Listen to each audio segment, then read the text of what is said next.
It's my distinct pleasure to welcome you to the final event of our Books on Film series this year. Yes, it's also sad. It's a pleasure and it's sad.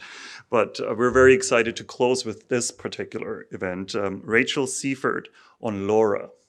Before we begin, we'd like to acknowledge where tonight's event is taking place. We're on the treaty territory of the Mississaugas of the Credit First Nation and the traditional territory of the Haudenosaunee, Anishinaabe, and the Huron-Wendat. To all our subscribers, I would like to thank you for joining us yet for another season of Books on Film.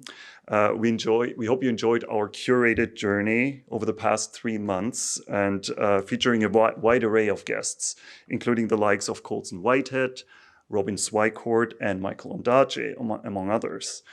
And to those of you who are seeing their first Books on Film screening tonight, we hope that you'll join us again next year when we celebrate our 10th season. Yes, we're very excited about that, and we already started the brainstorming process, and we'll hopefully soon be able to confirm our first guests. Please join me also in welcoming Eleanor Wachtel.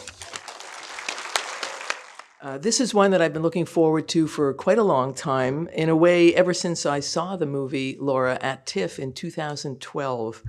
And I usually save the introduction of the guest for last, and I will sort of, but it's with the book and its author, Rachel Seiffert, that the story begins. Rachel was living in Glasgow in the late 1990s. She was actually working in film as an editor, and that's when she wrote her first novel, The Dark Room, which is made up of 3 novellas. They all relate to the Second World War and its ramifications from a German perspective. And the longest one is called Laura, after its central character. What was striking about that very first book was the complex and nuanced way that she explored innocence innocence and culpability in the context of the war. As the jury wrote when she won the Los Angeles Book Prize, unsentimental and spare, Seiffert's fiction is uncompromising, as ambitious as it is profound. The Dark Room was shortlisted for the Man Booker Prize, and Rachel Seiffert was named one of Granta Magazine's best young British novelists. Critics described her work as an allegory of the German soul because her particular angle of observation is informed by her own German heritage.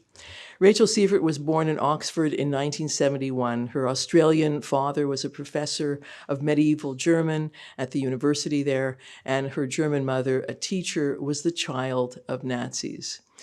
Rachel's maternal grandfather was a brown shirt or stormtrooper and then a doctor in the Waffen-SS, the party's elite soldiers. Her grandmother was a fervent supporter of Hitler's Reich.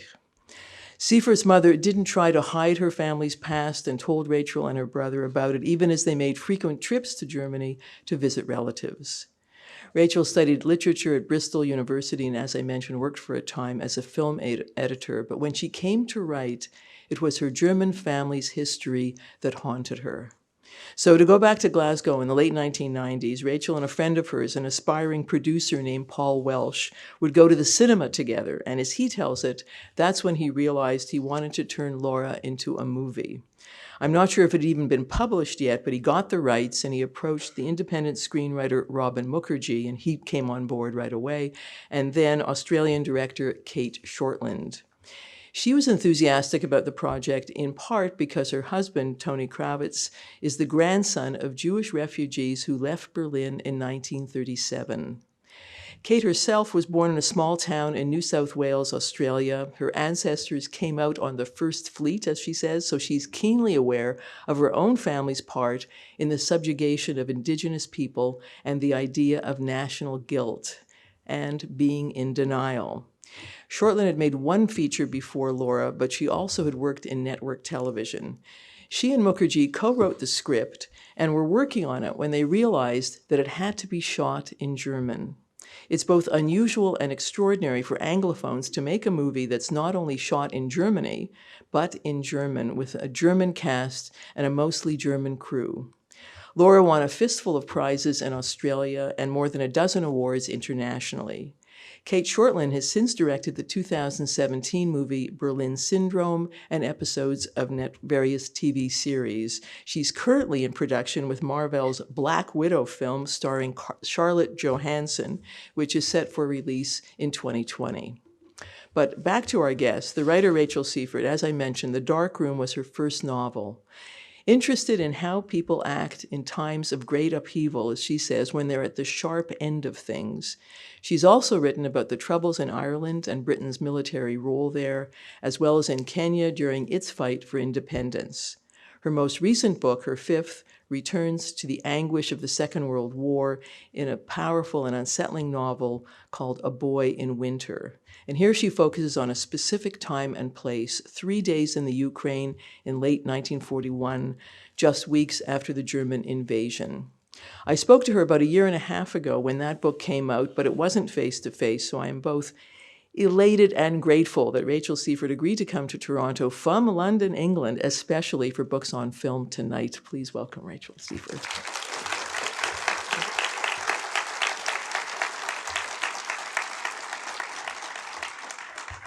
So we'll talk afterwards about some of the differences and similarities between the book and the movie, but is there anything that, as a film experience, you'd like the audience to pay special attention to?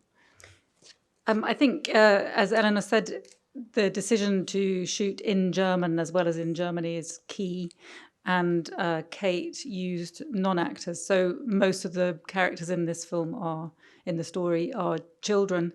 And while the eldest, Laura, is played by an actress, the rest are played by children, by non-actors. And it's really, that I think is a very special thing. And the way that they worked, the director and the cinematographer, most of it was shot handheld, and they were just this tiny little unit, just the children and the cinematographer and the director. And I think that that makes for a very special dynamic. Okay, I would just add to that, it was actually Saskia's first film. She was a dancer. Mm-hmm. She was 17 years old, playing the title role of Laura. And I just mentioned one other thing that Kate Shortland talks about, that she and the production team thought about Germany as like a character in the movie, relating it back to the Nazi idea of the fatherland, and that she worked with the production designer, Silke Fischer, who made a list of the different trees that were in the forest that the children would have moved through on their way north, because it's about a journey from Bavaria to Hamburg. And they shot the film in that order so that it would be completely correct for German audiences. And as the film progresses, the ground gets softer and softer, and it starts off on, there's a shot of feet playing hopscotch on cement, and then as the ground gives way and it's muddier and muddier until there's nothing left. But that's just another way of taking in the film. Enjoy it. It's funny, the movie both is and isn't like your book. I hadn't quite realized how many differences there were until I rewatched and reread just in the last few days. And the most striking difference, of course, is the age of Laura. But even before we get to that, since the last few moments were right there, the photographs that were in Thomas's wallet, I mean, that's not in the book, but they're there because they were Kate Shortland's husband's grandmother's photos that when she left Berlin in 1937, and so that's why they were put in there. But the most significant difference is making Laura a few years older. In your book, she's 11 or 12. In the movie, she's, I don't know, anywhere between 14 and 16. How did you feel about that? Oddly, when the book was first published, there was quite a lot of interest in making it, or when it was nominated for the Booker Prize, there was quite a lot of interest in making it into a movie. And there were people who insisted, so a much more commercial movie.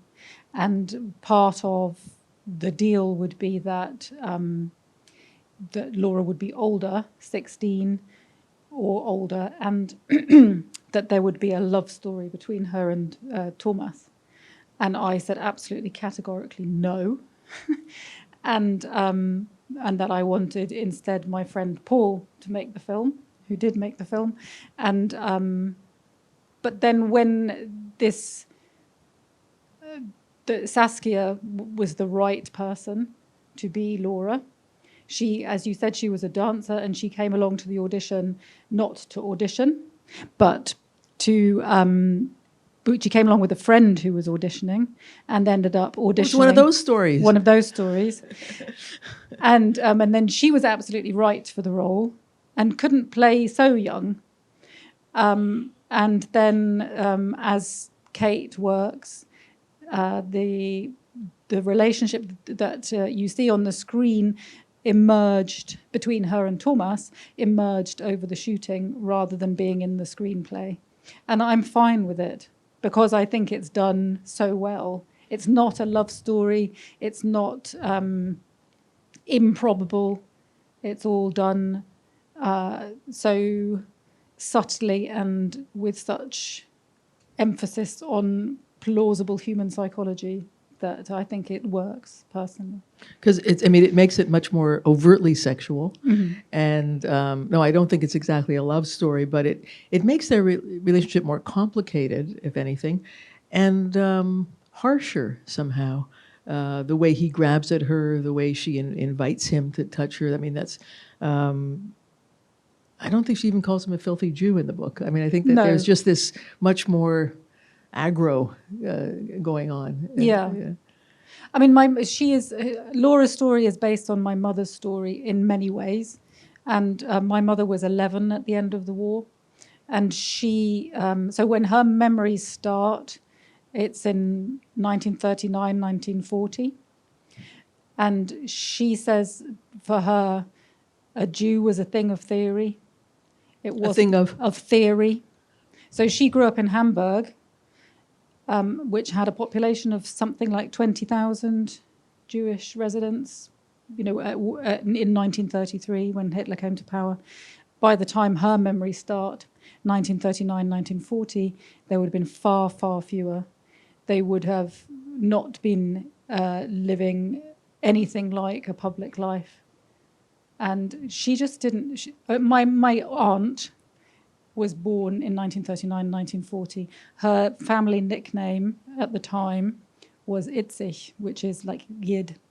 She had dark hair, dark eyes, she had curly hair, and my mother remembers her in the pram, and neighbours seeing her in the pram and commenting on how she's dark, and my grandmother saying, yes, she's our little Yid, as a joke.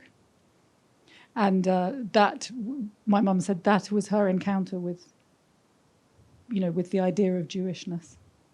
So for her, the idea that there could be a person who was a Jew just didn't figure, even though she grew up in a city with 20,000 Jewish people.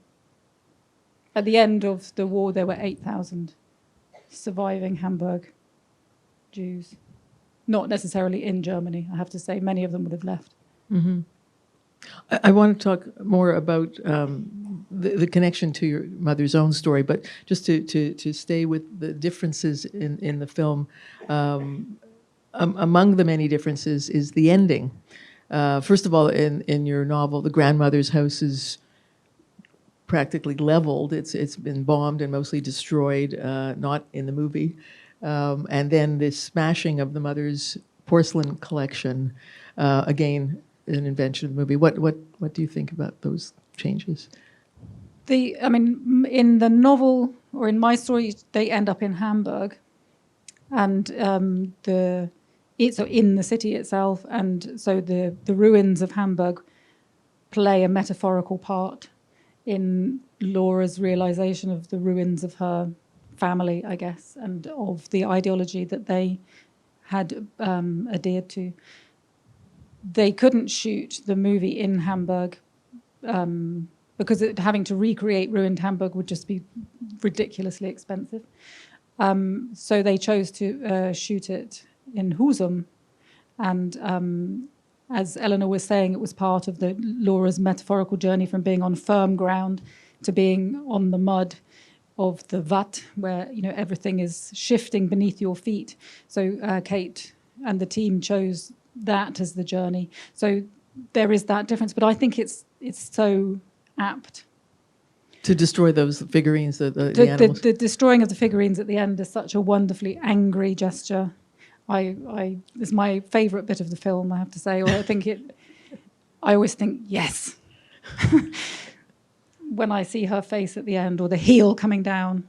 And I also love the fact that then she picks them all up and puts them on the dresser, their mum.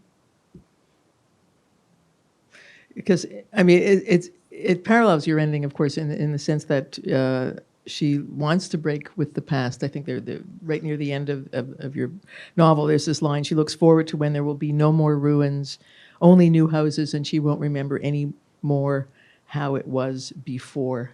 So what the movie has given is more anger. Mm. Which I think is reflective of her being older as well. So my Laura she just wants to obliterate. In a way, she's on a boat going across the lake in Hamburg, and she just wants to be filled with the cold air. That's how she puts it. She just wants nothing but air and cold inside her.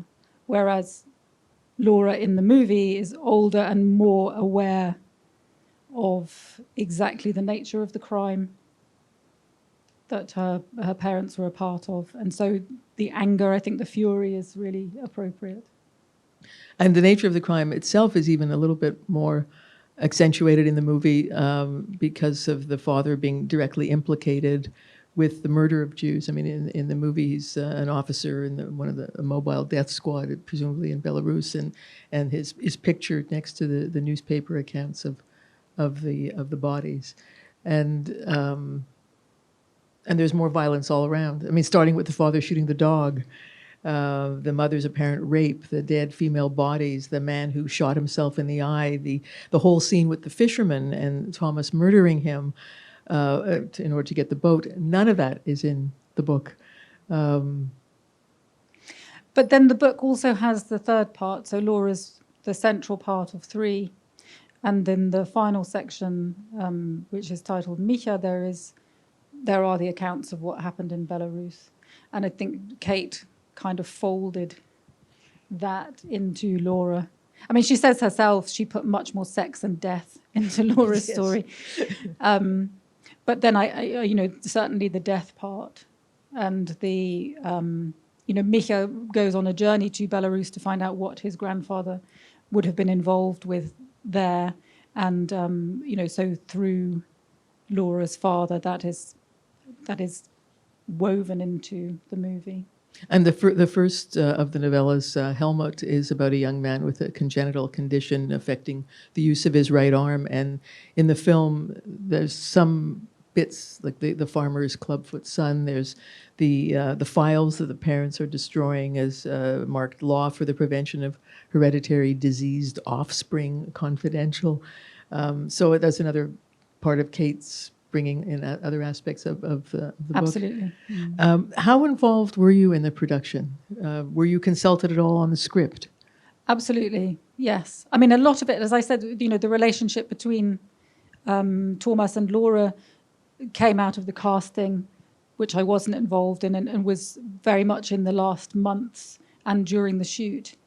But with the development of the script, I was sent the drafts as they happened. And it happened over a period of years. While with art house movies, they're often a patchwork of funding from various regions and various countries even, and then they're dependent on one another, and then one falls away, and then the others fall away, and then you have to put them back into place again. So it was a movie that took a long time. But it was a good thing too, because then the script developed and became richer. And Kate went and stayed with my family, for example, and spoke to them. In Germany? In Germany. Spoke to my aunt, spoke to my mother, and also did a lot of her own research. And obviously with Tony, with her husband's family, there was so much for her to be drawing on. and to be bringing into the movie that it did, sometimes time is a good thing.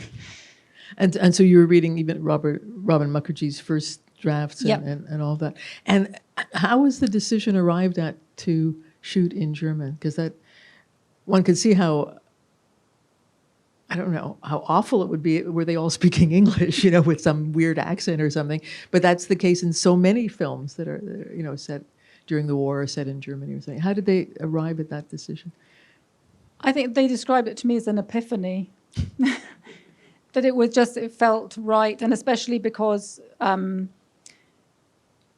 because you'll be working with children, and that then they wanted to work with this small crew. They wanted to make it intimate, and then to have non-German children in the German landscape and speaking in English, it all felt wrong.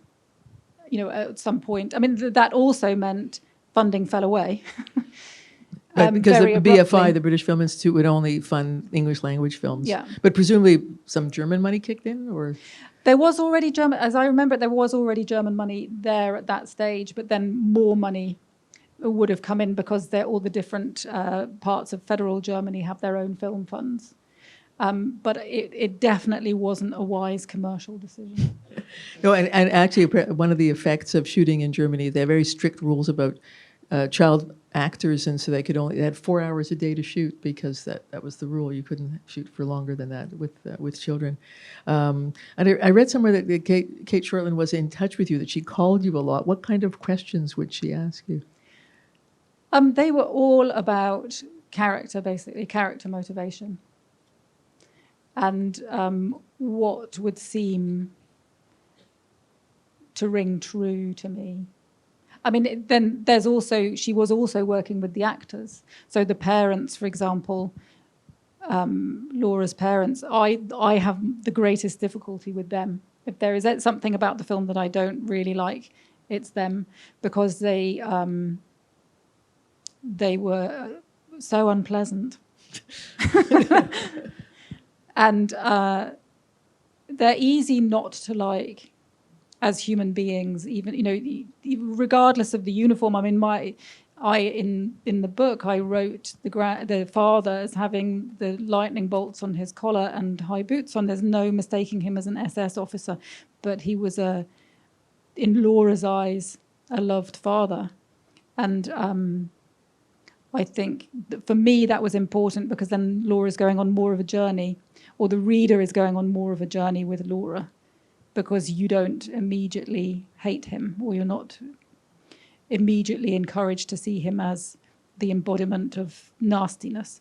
Whereas the actors, really, German actors, I don't take anything away from their decision, they decided that that's what their characterization was going to be.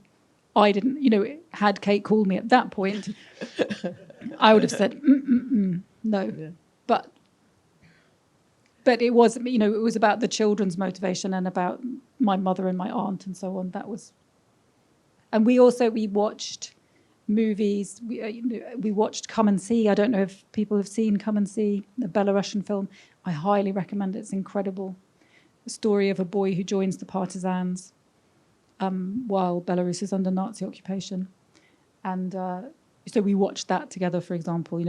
They were touchstones from film and from literature.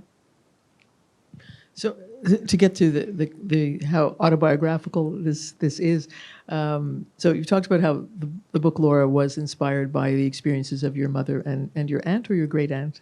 My aunt. Your aunt. Yeah. Well, actually, my great aunt also comes into it. Yeah. Okay. But. So let's start with your mother, or maybe we should even go back to her parents to understand the context. So your grandfather died the year that you were born, but what did you know about him? So what I knew about him was that he was a doctor, and that he was somebody with a social conscience. So he set up his practice in the harbour district of Germany. So he's from a relatively wealthy family, sets up his practice in the harbour district, because he Of Hamburg. Because he wanted the workers of Hamburg to have the good medical care that the people in the leafy suburbs also had, which all sounds very noble until I tell you he's also a member of the SA. And so at the same time as setting up this practice and of my mother being born, his starting a family, he's also in an organization that burnt books by Jewish authors and boycotted Jewish shops and businesses and, really ruined the lives of Hamburg Jewish people. And, forced people to make very difficult decisions about selling up their businesses and their livelihoods and leaving the country. So that was my grandfather. But when you were growing up, how was that? I mean, I don't know, explained is the right word, but how was that put together, those sides, different aspects of him? So my mother, I think as a child, I had my mother's view of my grandfather, which was that he was a loving father and a terrible failure as a human being. So he was in the SA, and then he was in the Waffen-SS as a doctor on the Eastern Front. There is no way that he was not involved in some kind of atrocity, even just as a bystander. I mean, but really, I can't say with any certainty that he didn't do anything. I don't know that he did, but the likelihood is that he contributed in some way to a massacre, given that he was in the Waffen-SS.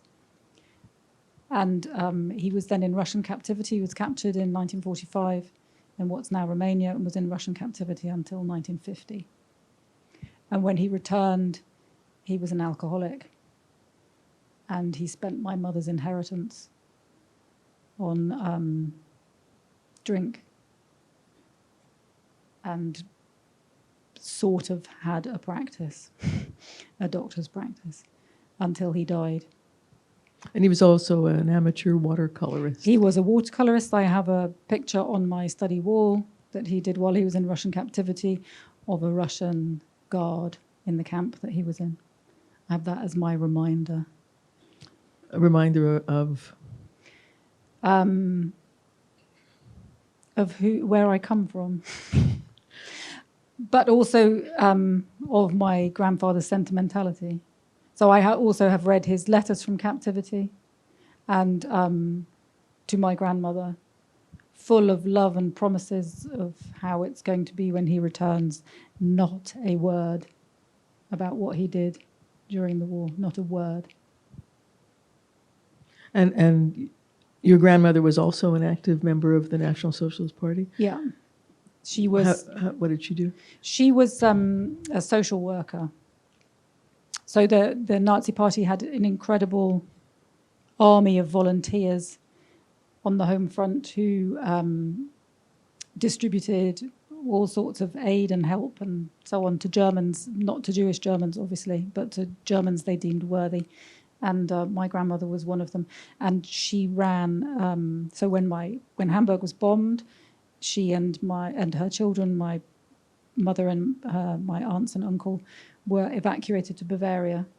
And there she ran a mother and baby home for women whose husbands were at the front who'd been bombed out of Hamburg. So there were various families living in a requisitioned wing of a schloss, of a local noble family's house. And when the Americans rolled into Bavaria, they took her into captivity because they thought that this might be part of the Lebensborn program, which was, under which SS men had children with suitably Aryan women, but also children were stolen from the occupied territories and Germanized. And the idea was that maybe this was the home that she'd run was maybe one of those. But it wasn't, but she was interviewed and deemed enough of an ideological problem to be to have to go through denazification. So she was also in Allied captivity for 2 years, which was brilliant for my mother. We'll get to that in a second, because that's I'm pointing at the screen. That's the story there. You never knew your grandfather, but you got to know your grandmother quite well. What was she like? I loved my grandmother very much. She was a very difficult woman, very proud, not very demonstrative. But I spent most of my holidays with her as a child, and she was also great fun, strangely enough. So she called me Kichererbse, which is chickpea, but also literally translated is giggling pea. So I was her giggling pea. And she used to spin, she had a chair in her kitchen which span, and she used to spin me on that chair. So she was contradictory. She was this sort of cold, controlled woman, but also fun, mischievous. But she also, another contradiction in her was when she was teaching me to cook, she didn't like me to use onions.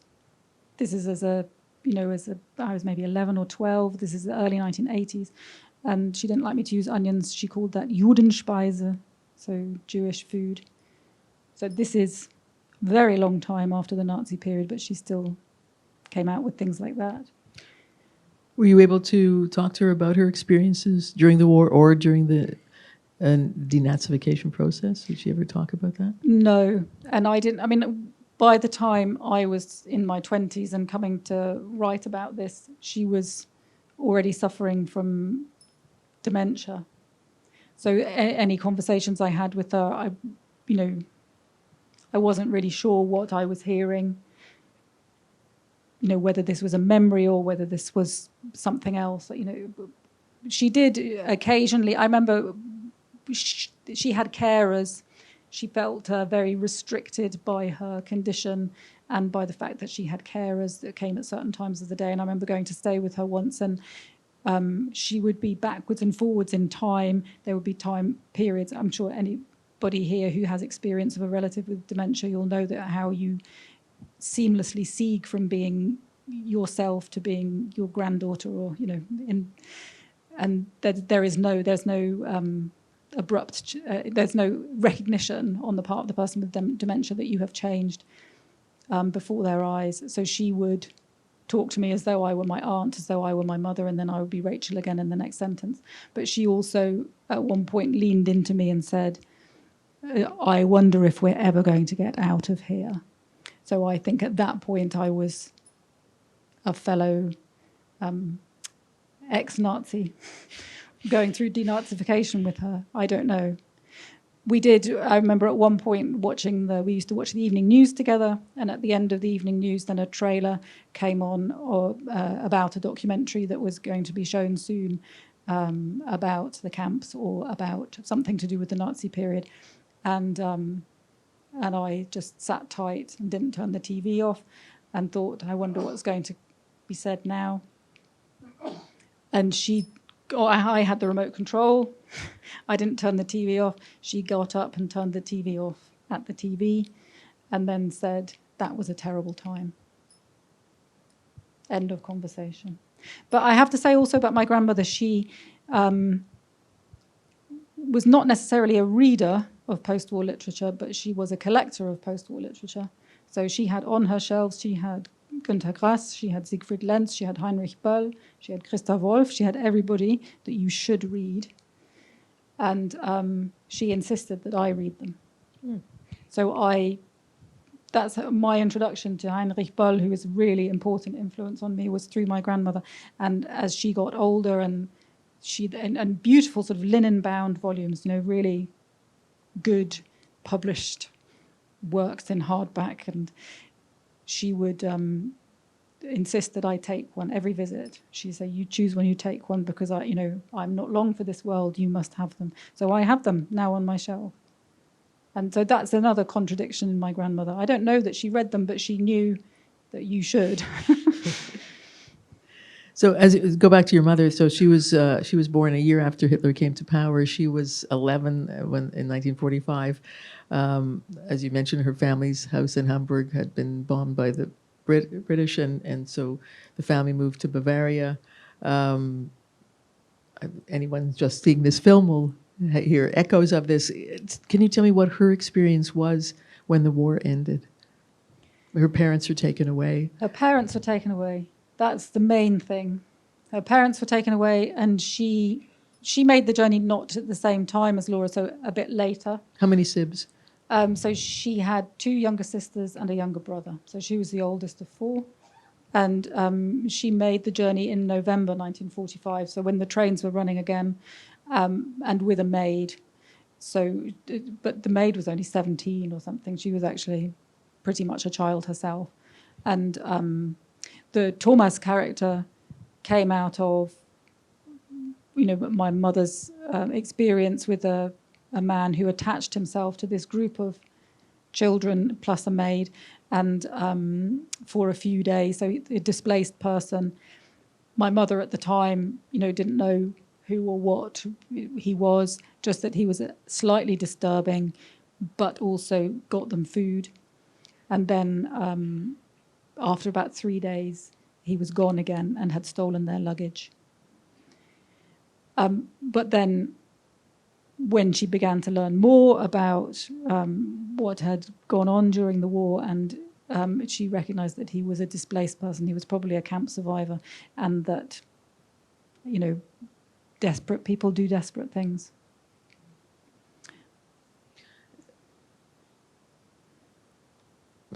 But her parents being taken away, that's the main thing that my mother then came under the influence of other adults. So it was a trauma. She can remember the Americans coming and to the farm where they were living in Bavaria and saying to my grandmother that you have to present yourself at such and such a time.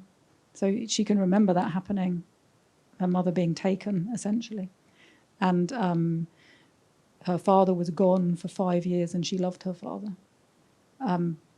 But it meant that then she went and lived with her aunt, who was never a Nazi, never held with the Nazis, and also was very, very clear-eyed about the Nazis. So her husband had joined the Nazi party for career reasons. And he also then in the post-war times said, oh no, I was never a Nazi. And she said, ja, aber Hans, du hast immer die Hand hochgehoben, auch wenn nur so lasch. Meaning, but you still always raised your hand, even if only limply. So she, my Tante Lily was very, very important influence in that way. That she wasn't going to, I could see shades of my mother in her, is that we're not going to lie about this, We're not going to pretend. We're going to be honest. Because you've talked about how Laura is about your mother's generation and the enormity of what they had to confront, the devastation, the horror, the moral failing. How did you, and the realization of what happened? Obviously, her journey is not the same as in your novel or the movie, but how did she cope with this? How did she come to terms with what had happened within her own family and within the country? I think, it's in a novel you're always, or in a movie you're always concertinaing time. Yeah. And so for my mother, that journey that Laura takes, was taken over a decade or 2, and was taken with people like my Tante Lily, who was honest with her, with friends. So her best friend at secondary school, so when she came to secondary school, was the woman who became my godmother, Agnes Müller, whose father was deemed as Aryan under the Nazis, but whose mother was Jewish. And Agnes and her siblings and her mother survived the war in Hamburg because her father refused to divorce. So there were influences like that in my mother's life. Although when she was young, she didn't know that her best friend was Jewish. No. Or had a Jewish mother. Or anything. My mother only found out in the 1980s. So she had this very liberal-minded, left-wing musical family as an influence on her life, but never explicitly Jewish until the 1980s. I remember my godmother visiting Oxford, and and at the same time as an exhibition being staged in Oxford for a German Jewish artist. And this German Jewish artist was my godmother's cousin. And the conversations. I mean, I didn't hear the conversations, but they were behind closed doors, and the tears and the... Did your mother talk to you about it? Only much later, yeah. Only much later when I was in my 20s. And this, and I spoke to my godmother about it as well, and she was the youngest of 8 children, and her oldest siblings, at the end, after the war, basically said, okay, now we don't have to hide anymore, Mum doesn't have to hide anymore, but you still don't tell anyone that you're Jewish. Just in case. Yeah. And she married a minister in the Lutheran church. I mean, her mother was her mother wouldn't have classed herself as Jewish. She was classed as Jewish by the Nazis.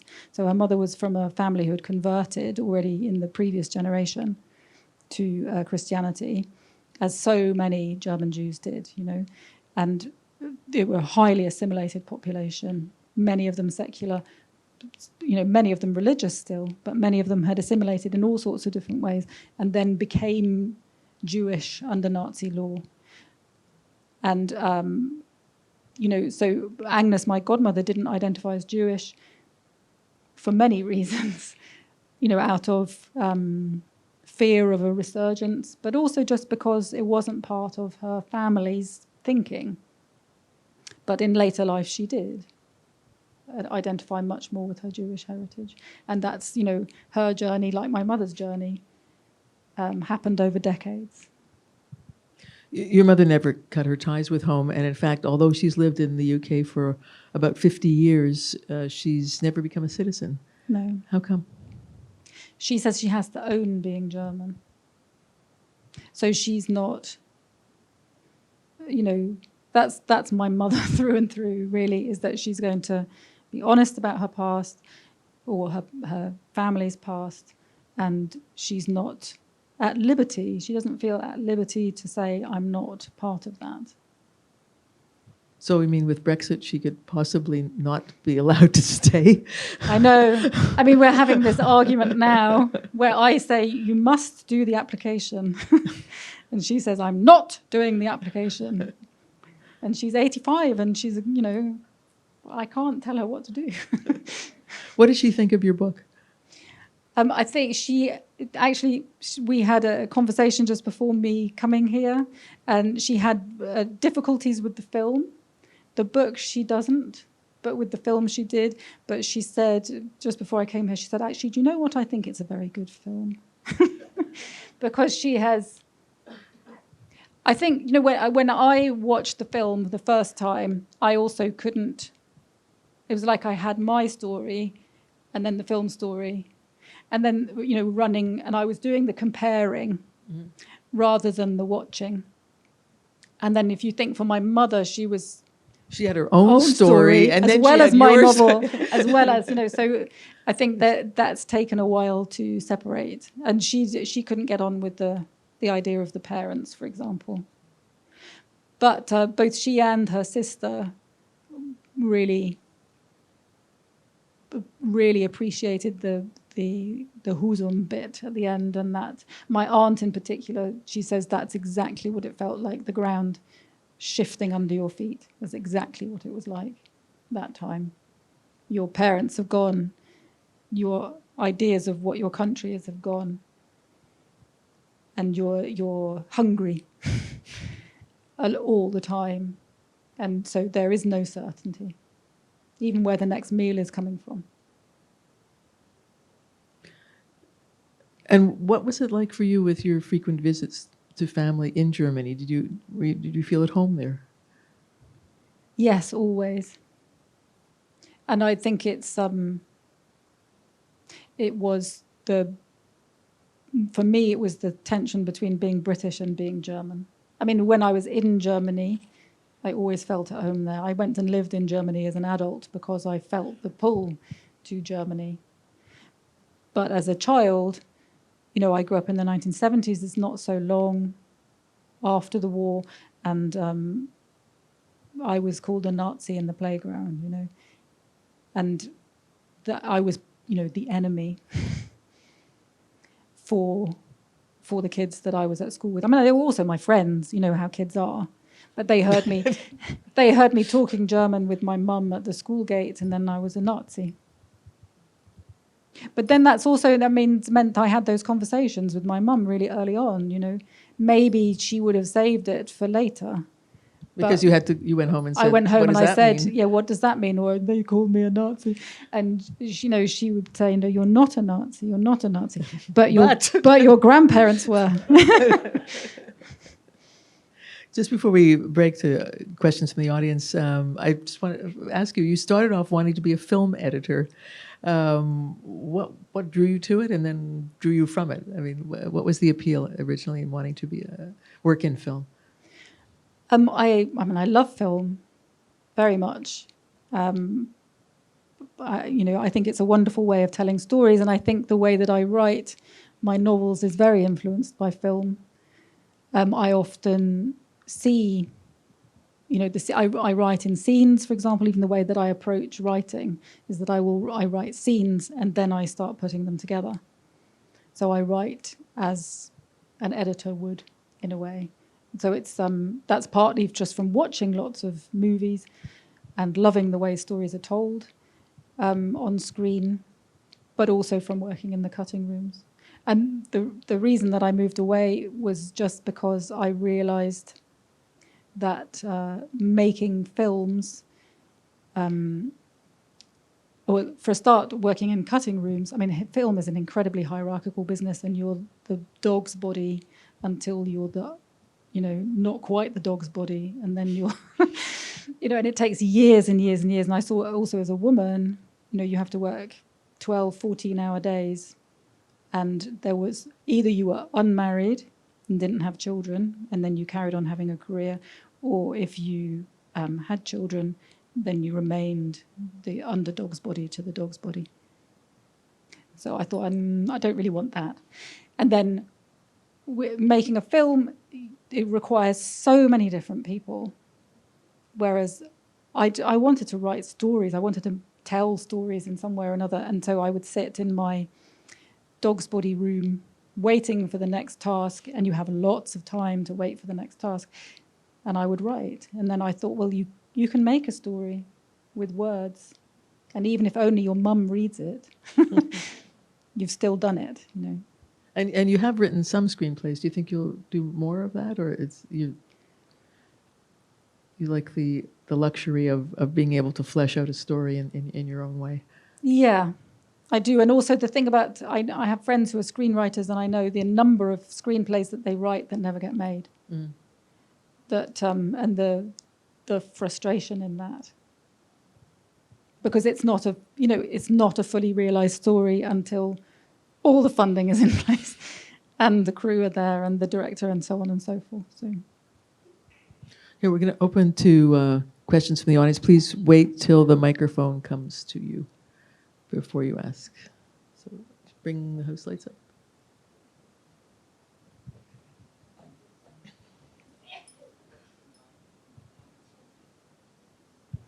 Sorry. It was, thank you so very much. It was a remarkable conversation and a totally remarkable movie in so many ways. It was a totally successful movie in so many ways. The only question I had was, and I was interested in your comment about thinking visually as you write. I'm not sure this is a criticism, it's more a question. The movie was almost too visually sumptuous, and it sort of reminded me crazily of Elvira Madigan. And I wondered, in your mind, it could have been a different movie in some ways if it wasn't so sumptuous. So I don't even know if that's a question, but I wondered what your thoughts were about that. I think I know what you mean. Yeah. There's a sort of a love of the nature, isn't there, that they're passing through, which maybe lingers too long. Yeah.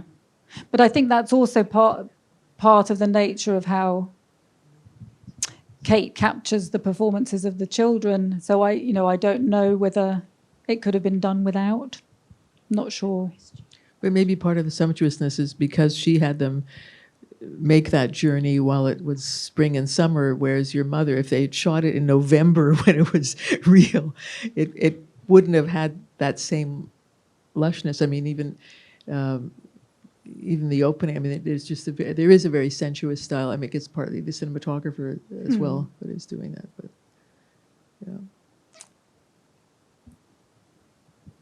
I think that's, my mum, that was one of my mum's feelings about the film, was that it's an idea in retrospect of what such a journey would be like, whereas actually, the millions of people who were displaced across Europe at that time, and the millions of people who died through being displaced, of hunger and thirst and exposure, that movie maybe doesn't capture that. But maybe it would be unbearable to watch. I don't know. This is kind of asking you to project, I suppose, but I don't know what either of you might think about this. I'm kind of worried at the end about the Laura character.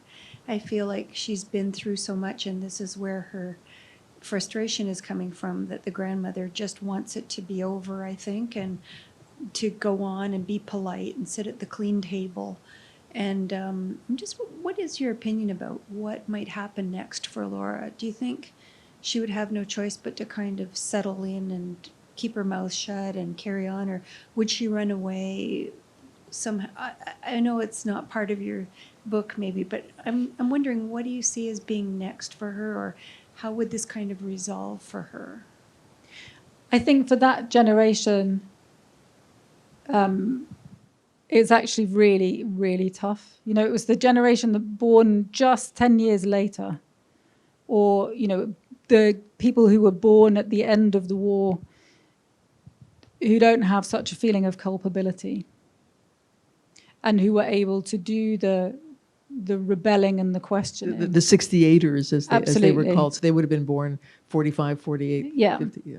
I mean, there were people, so Günter Grass, for example, he was a teen at the end of the war. He was old enough to have served with the Waffen-SS, and then he went on and did the rebelling. So there were a few who had that experience but still turned away from it. But I think it's as part of Germany's pain, is that the experience of the next generation then turning on the people who are also, in some ways you could say, only semi-culpable. Maybe Laura's children would be the people who would say, okay, Mum, so what was going on, There was one critic who described the scene at the end of the film. I don't think had read the book, but described that and the anger, and said, "Next stop, Baader Meinhof." So I don't see that exactly, but it was. No, I think. Well, actually, the Baader Meinhof, a lot of them came from good middle class homes, so maybe, I don't know. But there is that. I think Kate was trying to get that rage that then came later, and was so instrumental to Germany properly changing. The defeat changed a lot in Germany, but they had, 20 years before or 30 years before suffered a defeat that led to fascism. So the defeat was not a guarantee that that Germany would, behave itself.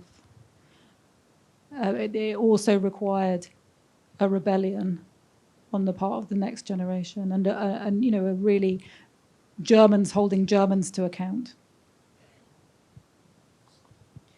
There's a part in the book that I really liked where it was very impacting to me, where the pram is stolen.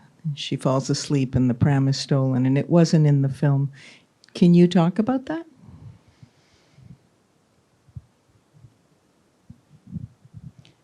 I think that was, for me, that was me trying to, you know, Laura's put in the position of the adult. But she's nowhere near old enough to be an adult. And so it's like you're pushing a child's, you're, you know, playing at being a grown-up, a mummy with the pram, like you would with a, you know, your doll's pram. But actually you're pushing your baby brother around, and also everything that you've taken with you, you know, the few things that you've managed to carry with you are in that pram. So it was, you know, it was symbolic of childhood being robbed, as well as, you know, their means of survival. And maybe in a way it would also happen to your mother. And my mother, absolutely. It was that the shock of this person, so the displaced person who attached himself to them, that this person could be helpful and then also steal from them. You know, that's the undermining of your trust. That was, you know, there was a necessary part of my mother understanding what her country had done and her parents had done, but also it's for a child, you know, it's a loss of innocence, quite painful.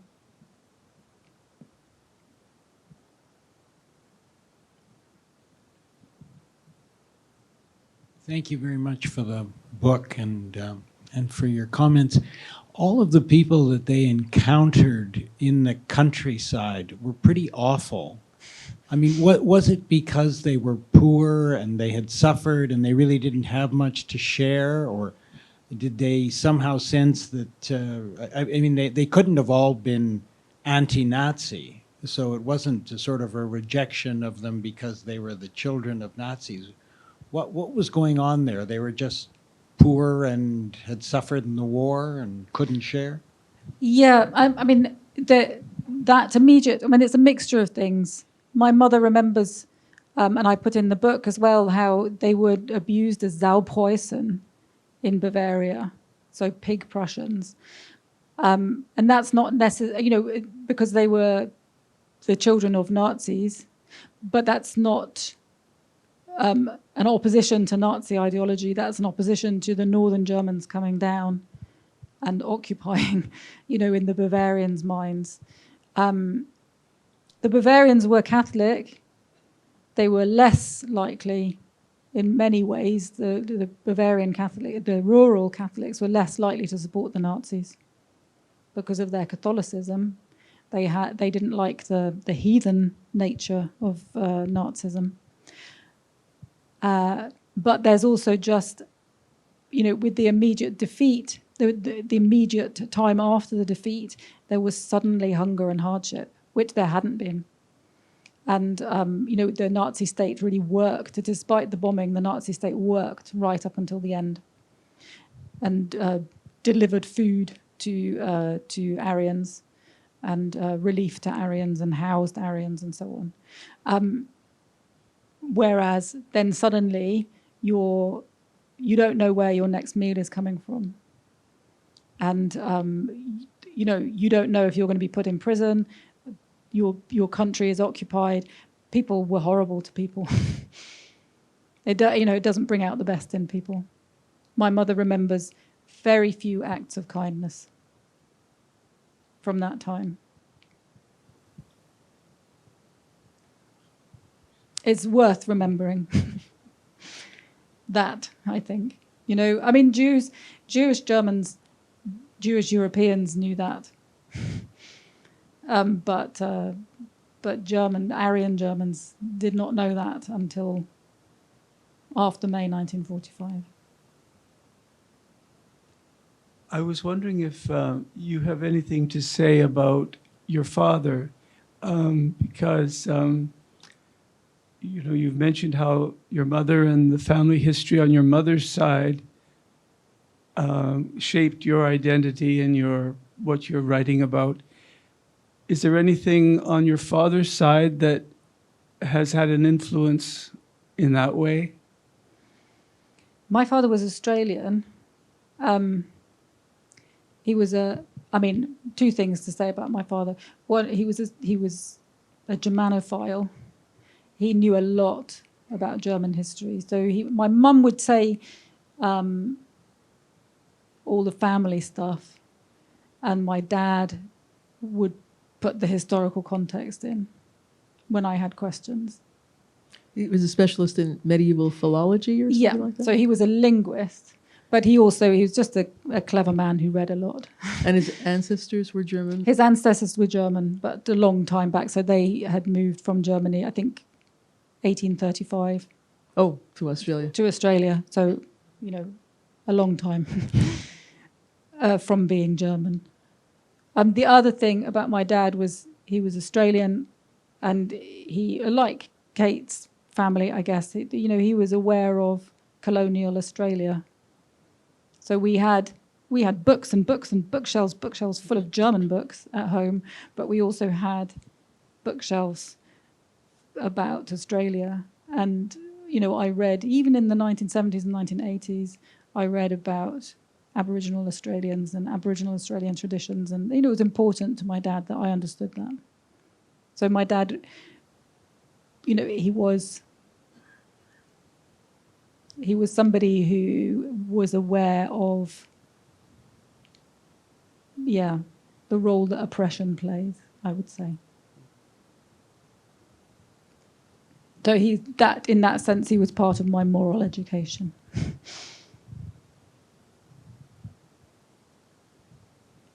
So over here. Yes. Given the talk about fascism on the rise around the world now, do you, from your family history, have any sense of how close we are to going in that direction? My gosh, I worry about it so much. Yeah. I really do. Mm-hmm. There are so many horrible parallels. The reason I didn't think I wanted to write about the Nazi period again until the Brexit campaign and the Trump election campaign. Mm-hmm. And then I thought, you have to. Mm-hmm. The thing I think is that I should have written, so my last book was set in 1941, and actually, in retrospect, I think I should have written about the 1930s, because the thing is, once you make the comparison, people think you're making the comparison with the death camps, 1942 onwards, or even the occupied territories and the shootings, 1941 onwards. But actually, what we are in is the 1930s. And even if Hitler had been deposed in 1939, let's say, or even 38, when he went into Czechoslovakia, and if somehow by some miracle all the European powers had combined and deposed him, he would already, or the Nazis would already have committed a crime against German Jews. And a crime of, unbelievable crime. Mm-hmm. He ruined lives. He drove people, or they drove people to suicide, to leaving their country. And that's before any shot was fired, any gas chamber was built. And so I think, really, I should have written about the 1930s, so you can really see the parallels. Because I remember you telling me that your grandmother's father voted for Hitler in 1933, not because he was sympathetic with the Nazis, but because he was an affluent man and thought it was a better alternative than the communists. And it would seem to me that's the sort of period to recall and focus on. Absolutely, and all the rhetoric. Victor Klemperer, he was a German Jew who wrote a diary all the way through the Third Reich. He survived the war, survived in Germany because he was married to a woman who was classified as Aryan. But he also wrote, if you haven't read it, I highly recommend his diaries. They are the best insight you can get to the German Jewish experience.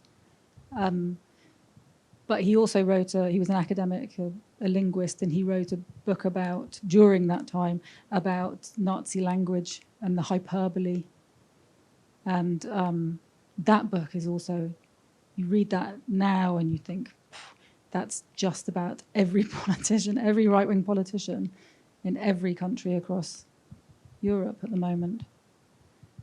So I horribly think we're very, very close. And I don't, I'm not saying that Muslims are going to be put into death camps, not at all. But I think we are at a point at which,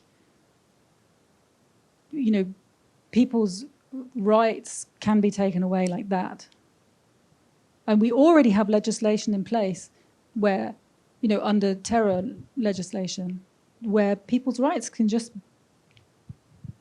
be gone overnight. And there is no recourse under the law if the government in power is so minded not to allow it. So I think I'm sorry, it's a really big downer, but I think we're in a very dangerous place. Let's have one more cheery question.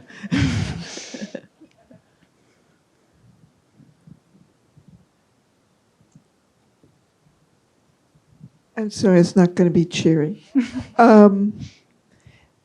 There's a rise of anti-Semitism very much all over Europe, but I can ask you just about Germany, since you're familiar with Germany. Did it ever disappear, or is it something that was kept below the surface and all of a sudden it's exploded? I don't think it ever disappeared. I think it's, there have, ever since I can remember, I don't know when this was instituted, but I know when I lived in Berlin, I used to cycle along the canal, and there's a synagogue on the Frenkelufer between where the library that I used to write in and my home, and there was always an armed guard outside there. And so there has always been a necessity for protection of Germany's Jewish population. But it's emboldened now. And it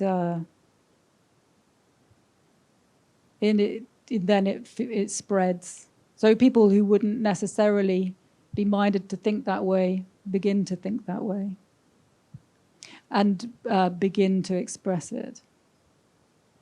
But it's happening in Britain too, all over Europe.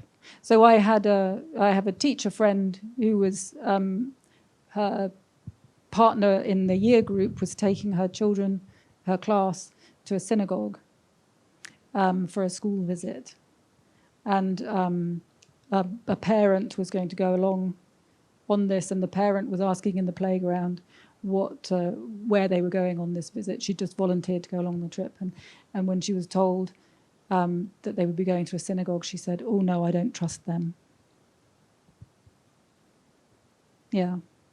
So this is London.